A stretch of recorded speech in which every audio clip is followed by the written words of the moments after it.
Hey guys, what's up? It's Heather coming at you again, video number 3 in my own little personal experiment. I'm a little past day 60 now, which is cool because my original plan was to do it for at least 90 days because that's the amount of time that these rats had done it in this clinical trial. This is this discussion. In the study, the rat, his Achilles tendon was completely transected, so it cut through completely, basically the equivalent of a complete tear that might happen during an injury for one of us, right? In 90 days, with no surgery or anything else, the rat's injury, the tendon, the Achilles tendon was completely rehealed and functioning. So that's awesome. Just my like, oh, I'm off crutches now. Did you notice? No crutches by me, so that's cool. But again, I don't want you guys to think, holy shit, BPC 157 and TD 500 cured this girl and made her able to walk without crutches for the first time in forever. No, like, okay, so let me just clarify. I just had my last surgery on my knee, and my proximal tib fib joint was actually just done recently on June 13th, 2019. So that's why I've been on crutches recently. There have been periods since my initial injury where I haven't used crutches or anything, and not because I was better or by any means. It was basically because I was trying to get better, and I was trying to think positively and think, okay, if I just keep pushing through the pain, you know, it'll eventually get strong and it'll heal and it'll get better. But that wasn't the case, and it wasn't for lack of muscle, and in some cases it wasn't for lack of tendon healing either. It was basically just because I still had a dislocated joint and bone. So of course it's never going to heal, and as it remains, it's just going to keep causing more and more problems as time goes on. So that's what's going on with me. That's what's been going on with me.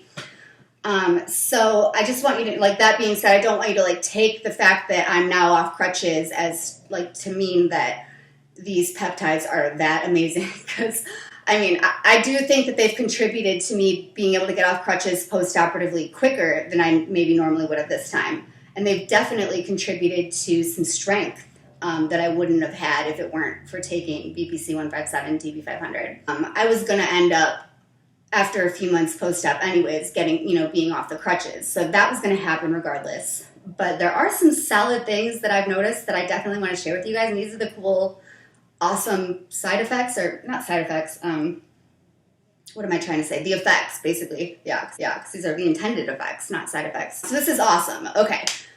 Effect number 1.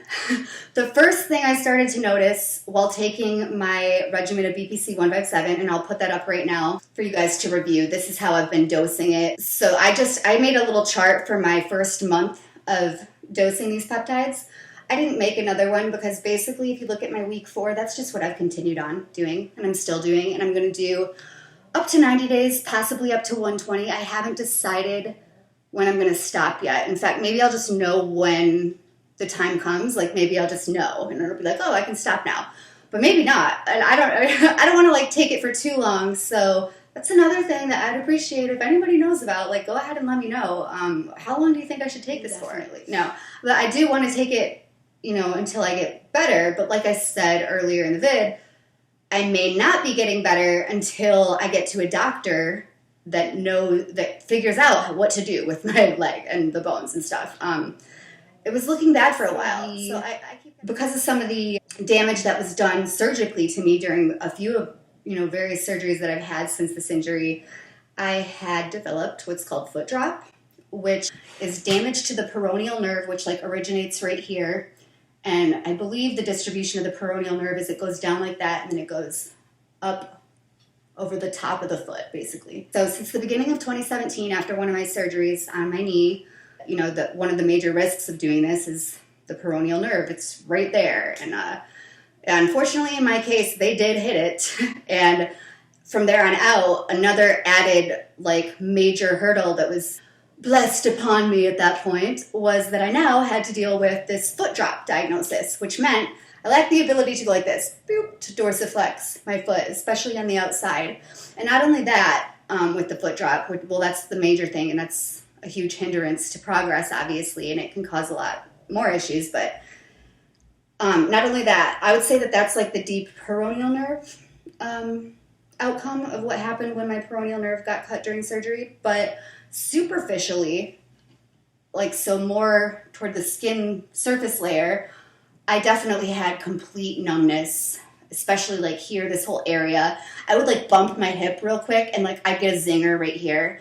I mean, so it was like really, really fragile. Like the slightest like movement and I could feel, the nerve like, and not only that, but yeah, no feeling on the top of my foot, this side of my foot, I had no feeling and I had no neuromuscular control over it. And so I still don't have the ability to fully dorsiflex. I'm still really excited just about the fact that there's been any progress with the nerve thing because that wasn't really intended on my part. I didn't know when I started taking BPC 157 or TB 500 that it might have nerve regenerative properties. Since taking it and since experiencing that, I have looked it up and lo and behold, sure enough, that is something that it's said to do. So it's really awesome. If anybody has nerve damage, I mean, mine's been, over 2 years old, this nerve damage. So it's not like it's been brand new, it was pretty set and it didn't look like it was getting better. And now it did, like completely better. Okay, superficially completely better. Does that make sense? I'm talking in like medical terms again. So the superficial peroneal nerve, my skin and everything that I can feel here, that got literally 100% better. I have complete feeling back. It's awesome. I'm so excited. Now, the deep peroneal nerve, which is what contributes to that foot drop, where I don't know if you can see, but like you can kind of see, I guess. I can't fully dorsiflex.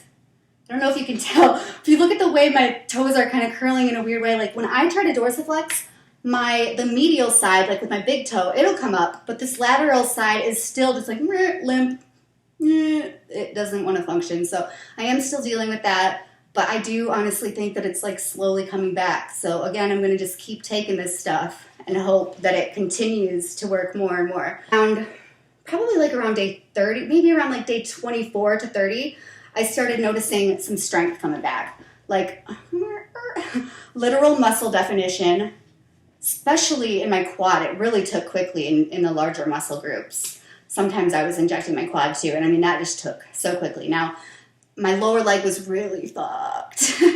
I mean, it was just really damaged and stuff. So I'm not surprised that it didn't like get as large or anything, it didn't get, both of my legs are pretty skinny right now, but yeah, it didn't get the muscle that I wanted it, the pre-injury level muscle, it's not there, but I don't care. It's good. I mean, it's muscle. And before taking these peptides, I could not even get my calf muscle to fire. And I honestly believe that that's partially due to my theory that my fibula bone is subluxing and out of place or whatever, but it just feels like my Achilles tendon or my calf, they're not really attached to the same points that they should be. So I can't feel my calf. Even when I do like a calf stretch type of a thing, I have like an impingement stopping me from doing full dorsiflexion here, like here at the talus. And then back here, I get zero stretch. I don't get to stretch this ever. And trying to do heel raises or anything like that, it's kind of futile because I don't have the ability to like make that muscle fire, and I don't know why, and I don't know how. But, well, I didn't have the ability to feel the top of my foot a few weeks ago either, and now I do, thanks to these peptides. So I'm hopeful, like maybe the deep peroneal nerve issues will cure themselves as well as I continue taking this stuff. It would make sense, right? I mean, I don't know much, I guess, but to me it makes sense. Like the superficial one would be, or you would think it would be easier to cure or to fix, however you want to word it, than it would be to get to the deep peroneal nerve damage, right? So maybe I just need like more time, keep taking this stuff, and maybe eventually I'll resolve that issue by itself too without the need for surgery on the nerves. Or anything else, any intervention, it'd be awesome. So there's that. So the first sign I noticed was the muscle activity growing back, the hardness, and that, of course, led to me being able to do more exercises sooner post-operatively and walk more. Not really more, because I still have my super bad pain issue that's, I think, related to what I think is dislocated bones in my lower leg still, but we'll find out hopefully soon. No I really had no intention of healing my nerve damage by using these peptides. I really didn't think it would. And then it did. So I just wanted to share that because I just think that it's a pretty solid finding in my research, okay? So if you guys have nerve damage anywhere, I'd say give it a go. Give it a try. I was injecting locally to the area. So, if you have sciatic nerve damage, maybe try injecting closest to where your nerve damage is. That's what I did, and it seemed to definitely work for my peroneal nerve damage, so I'm really excited about that. What else? Oh, as far as healing the actual torn ligaments or tendons, I can't tell you yet, like for sure, because I haven't had any new imaging. So as far as I know, they could still be torn. I had 2 torn ligaments still at this point in time in my foot and ankle. The area, like I said earlier, the high ankle area. And these ligaments actually connect the leg to the foot. So they go like from say around here to like, I think the one goes like this and the one goes like this. So I don't know for sure if those are healed yet, but they're definitely feeling better. And they're definitely feeling more supported. And I am having less pain already. So there's lots of good stuff happening. And I know it's because of these peptides that I've been taking, because there's no other way that this stuff could have just been repairing itself on its own. All right, let's talk about brand preferences. Did I like one better than the others? Was one like way super efficient more than the others? All right, here's the ones I tried. If you remember from my very first video up, if you remember from my very first vid,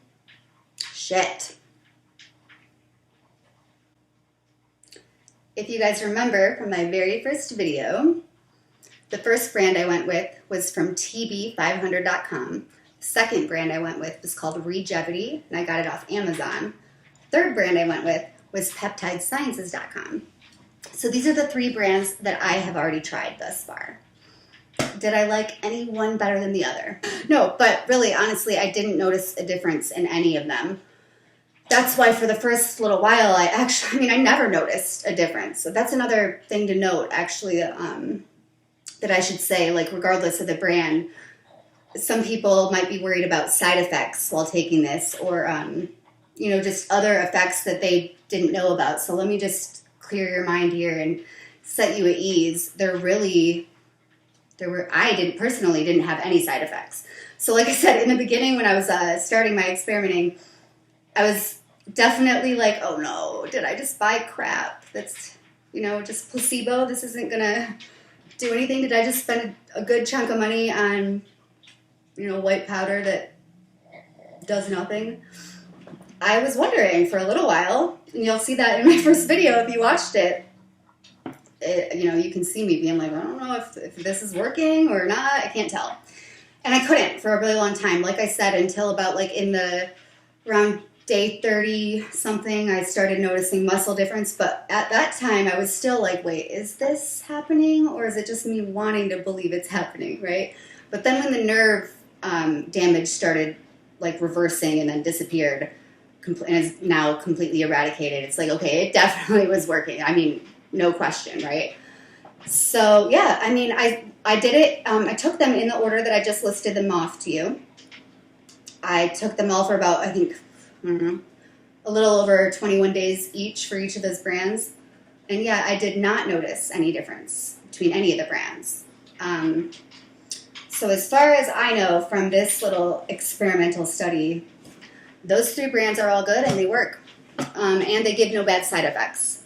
I belong to a few groups on Facebook and stuff where we talk about these peptides, and some people have reported changes in dopamine levels in the brain, or at least perceived changes. They think that maybe it affected their dopamine levels. Some people have even reported fatigue.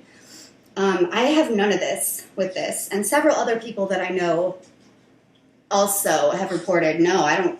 If anything, it's the opposite of fatigue. I'm pretty energized on this stuff, and I feel the same way. Not totally energized, unnaturally in any way, but I just feel alert, good, awake, I guess is a good way to put it. And I've been in a lot of pain. I've been the last 3 months recovering from my 13th major surgery.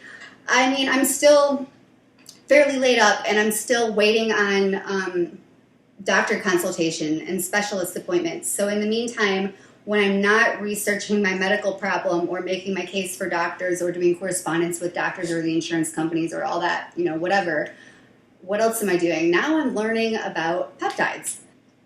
Why, you may ask? Okay, so recently an x-ray came back. Well, first it was a CT scan, but then it was an x-ray, confirmed it. I have osteopenia now, in like from here down in this leg. And apparently a little bit was detected in this lower leg area too. Well, the doctors are all telling me it's from non-use. So osteopenia is the precursor to osteoporosis, if you didn't know. I was really surprised to hear this because I've always had super healthy bones. I always drank my milk. I don't even think that's a true thing, but if it is, I did. If it isn't, I still did. I like milk. Anyways, yeah, I've always been under the impression that I have good, strong, healthy bones and teeth, and whatever. And even after one of my surgeries, the one that should have never been done on me, actually, the doctor, I remember, said, oh yeah, you have really good, strong bones. Okay. Well, that was in 2017, March 3rd of 2017, that my doctor said that. Flash forward to now, the fall of 2019. Come to find out, I've got osteopenia. So I got another problem to worry about. This stupid injury that the doctors still haven't figured out how to handle has created so many more micro injuries, or I don't even know if you call them injuries, like the foot drop issue and now this osteopenia. It's not really injury, it's the after effects of my injury. But it's bad stuff in itself, The osteopenia could get worse. It could definitely morph to osteoporosis fairly quickly. And I don't really have a way of stopping it because I can't weight bear more right now. Basically, from everything I've been told and everything I've read, is how do you reverse osteopenia, or stop it in its tracks so you don't get osteoporosis? Get out there and move. Get on those bones. I can't weight bear right now. The weight bearing part of the activity is the part that helps the bone mineral density, and that's the part that I can't handle with the way my leg is injured still. So it's really crappy. I bicycle every day. I cycle stationary, or sometimes I even use an outdoor bike. It doesn't exacerbate my pain or my injury because I wear a brace and I don't have to move my foot when I'm biking, really. I keep it in a fixed position on the pedal, and I'm really just kind of moving, with my quads, hammies, and my knee.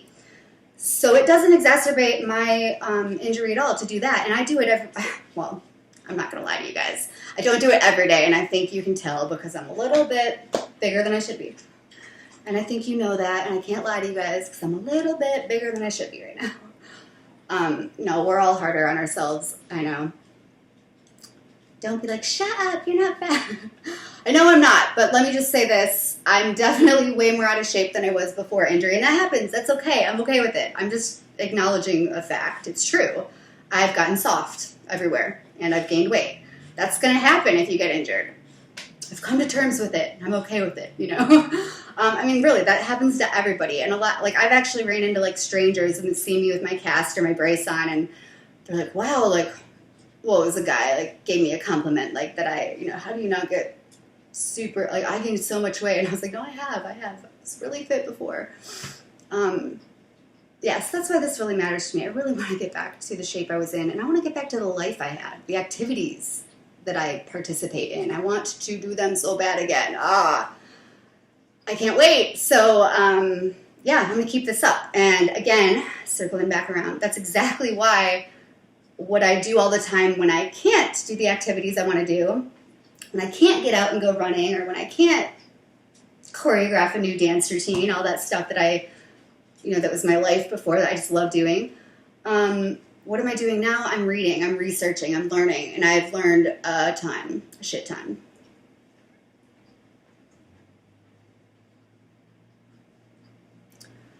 So now my latest brainchild idea is, oh my gosh, wait, so if I have this osteopenia thing, I wonder if, I freaked out at first, but then, and the doctor's telling me There's nothing we can do for it. The doctor recently, at my recent appointment, prescribed me a wheelchair saying, I think you should use this to get around now because the way that your, what did he say?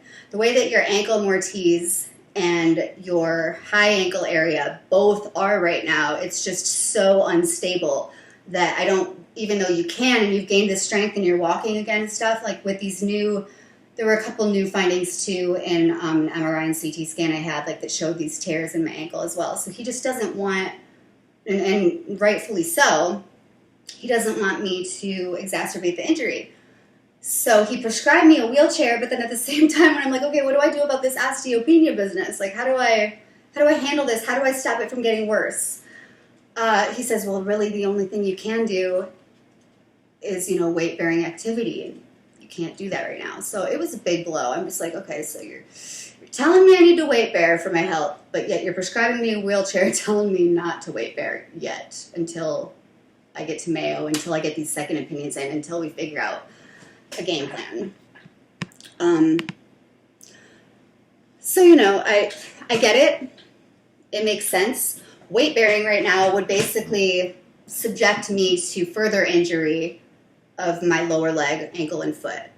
Whereas not weight bearing right now is subjecting me to further advancement of the osteopenia that I have going on in my lower leg bones. So I'm just kind of screwed either way, right? So a light bulb went off and I was like, wait, peptides, can peptides heal this too? Peptides can do anything, right? I mean, my nerve was regenerated from this BPC 157 and TB 500 I've been taking. Like, maybe there's something out there that can heal bone mineral density, So I get on Google.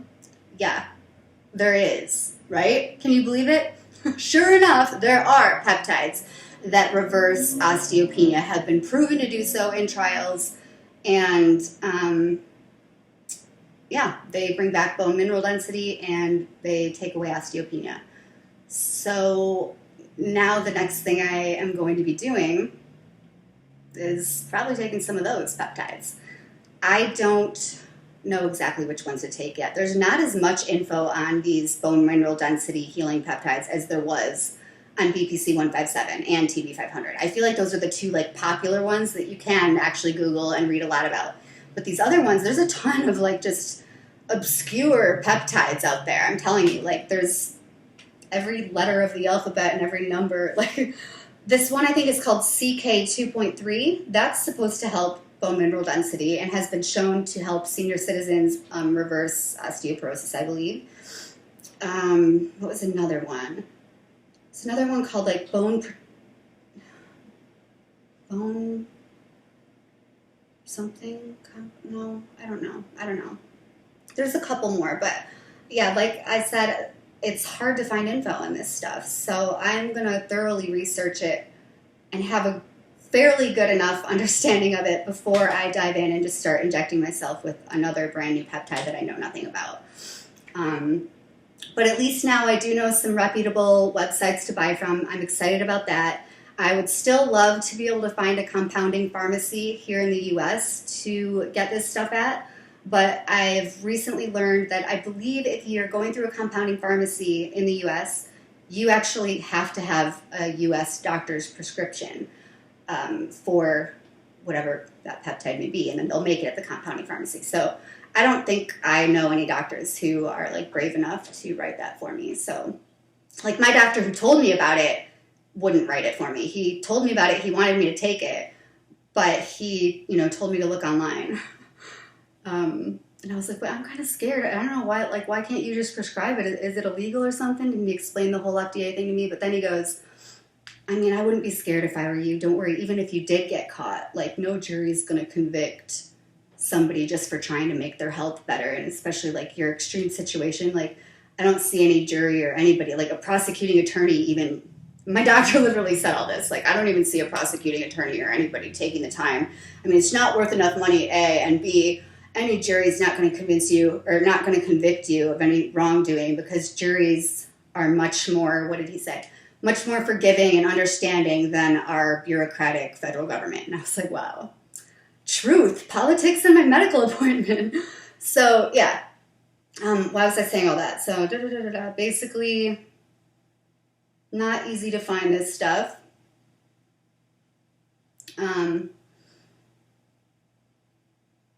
Yeah, not easy to find this stuff, and you never know who to trust. So as far as I know right now, those brands that I've given you, that I've said I've been using, they seem to be good. I have no reason to complain about them.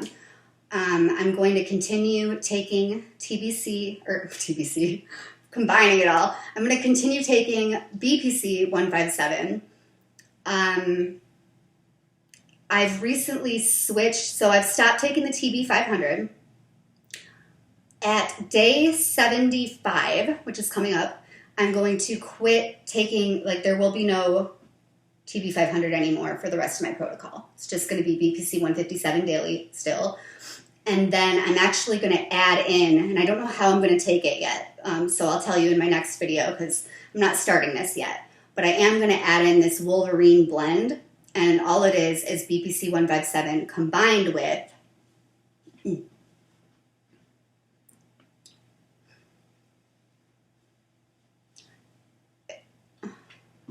BPC 157 combined with some TB 500, and it's sold by this new website that I'm buying things from because, like I said, well, because I still want to discover, and you know, maybe there's better product out there. Like, different websites have different stuff too. Not all of these websites have everything, you know, so it's good to know more than one reputable source, obviously, for many reasons. Yeah. So I just discovered a new one. It's called 99sarms.com, like 99sarms.com. That's a topic for a whole other video too, SARMs. I had no idea what these things are, but they go along with peptides, and a lot of people that are into peptides are into SARMs, and that's something I'm going to start learning about too, definitely. But again, that's for another video. For now, let me just say that, yeah, I bought some stuff off of 99sarms. Some of the stuff that I bought off of there was what they call their Wolverine blend, and all it is a 4 milligram vial of mixed BPC 157 and TB 500. I don't know how much of each actually is in there. I assume it's probably an equal amount of each, but then again, the dosing guidelines for TB 157 and for TB 500 are different. So maybe, you know, maybe it's not exactly 2 milligrams of each. It could be dosed out according to the specifications for each product. You know, I'm not sure. And they don't say on their website, but that's okay with me, because I'm still just going to take probably the same amount as I'm taking a BPC 157. So I'll report on that stuff soon too. I am going to begin taking that from day 75 on out, and only twice a week. So just like how I started with the initial TB 500, I'm going to try this stuff just for kicks, just to try it, you know. Yeah, I wanted to try out this new site anyways. I needed more BPC 157, so I was like, I'm going to give this site a try. I've already reviewed those other 3, and I know what they can do for me. Now I'm going to find out what this place can do for me. On top of that, I even ventured into buying my first SARM. Ba-bam! Ba-bam! Okay, so have you guys heard of this? MK2866? MK2866, or Ostarine, as it is called, is a SARM, and it's a capsule that you take orally. They come in 10 milligram capsules, and I have no idea how much I'm supposed to take, so I'm not going to start it yet, because I really don't know what I'm supposed to do with it. All I know is that recently somebody that I know that's into this stuff recommended it for me to help heal, to help accelerate my healing, to help reduce fat, and to help heal my I guess it's helped strengthen bones. So I actually haven't done any research on this Ostarine MK2866 yet. I've heard a lot of people in forums and such like mentioning it, so I know it's fairly popular. I know people use it. I've read a little bit, enough to know that people do use it for just gaining mad muscle and shredding fat, I guess. So, I mean, that sounds good to me anyways. But again, before I take it, just like before I take anything else or move on to any new peptides or anything, I do want to do my due diligence research on it and just make sure I completely understand it before I start experimenting with it on me. The next thing that's really cool and exciting and that I'm going to be doing next also is this. But bam! Oh, I forgot again. That because I'm using my MacBook to film this, it's backwards. I wonder if I could, wait, if I put it backwards. Is that the right way? No. Okay. Well, anyways, it's Norditropin. It's an HGH pen.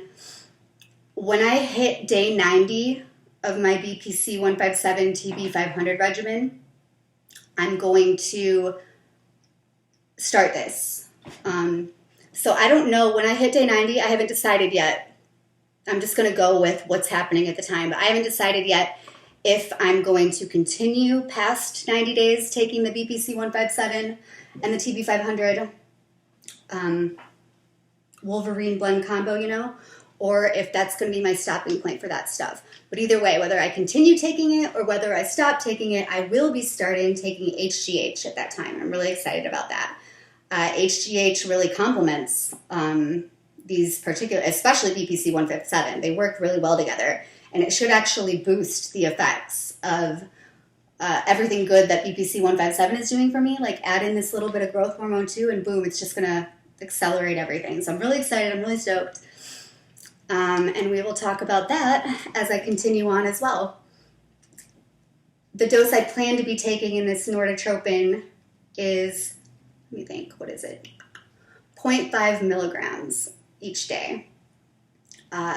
Dosing differs for everybody, you know, but that's what my doctor who prescribed this for me, from another country, by the way, so I mean, it's probably really hard to get someone to prescribe it here in the U.S. just because of our stupid FDA rules. Doctors don't want to, you know, put themselves on the line for anybody.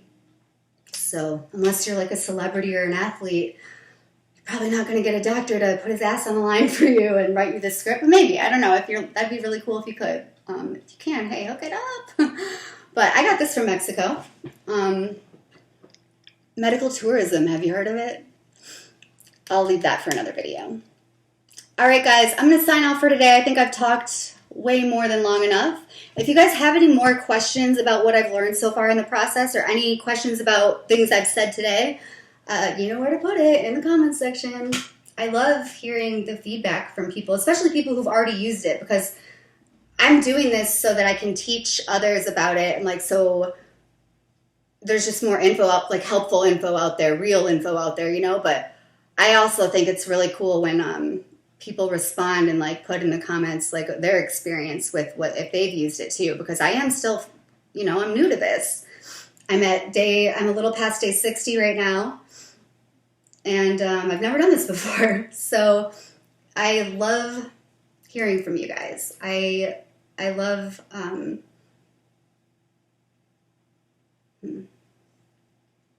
I love expanding my awareness of anything that can help me get better, and I love the idea of helping other people do the exact same thing. So let's all help each other. All right, I will say peace out for now, and I will see you guys next time.